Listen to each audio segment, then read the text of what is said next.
بسم اللہ الرحمن الرحیم۔ السلام علیکم۔ امید ہے کہ آپ تمام دوست بالکل خیریت سے ہوں گے۔ آپ تمام دوستوں کو HI اردو ٹی وی کی آج کی اس ویڈیو میں خوش آمدید کہتے ہیں۔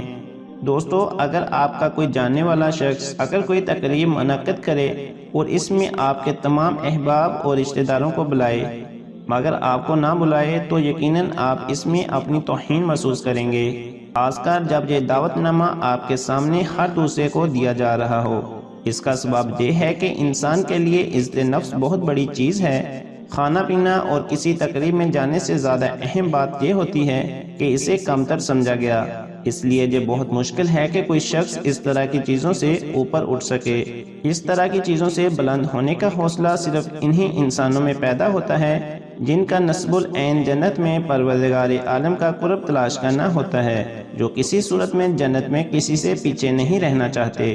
ان کو ہمہ وقت یہی فکر لاحق رہتی ہے کہ کل قیامت کے دن اگر وہ ٹھکرا دیے گئے تو ان کا کیا ہوگا، جنت میں ان کے سارے جاننے والے چلے گئے اور وہ نہیں جا سکے تو کیا ہوگا، جنت میں انبیاء علیہ السلام کی محفلوں میں ان کو نہیں بلایا گیا اور ان کے ارد گرد کے تمام لوگوں کو بلا لیا گیا تو ان کو کیا محسوس ہوگا۔ فردوس کے مالک نے اپنی خصوصی ملاقات میں ان کے احباب اور اہم اثر واقف کاروں کو بلا لیا اور ان کو نہ بلایا تو وہ کیسے برداشت کر سکیں گے۔ یہ لوگ اس احساس سے تڑپ اٹھتے ہیں، ان کی راتوں کی نیند اس اندیشے سے اٹھ جاتی ہے، وہ پوری قوت کے ساتھ اپنا احتساب شروع کرتے ہیں۔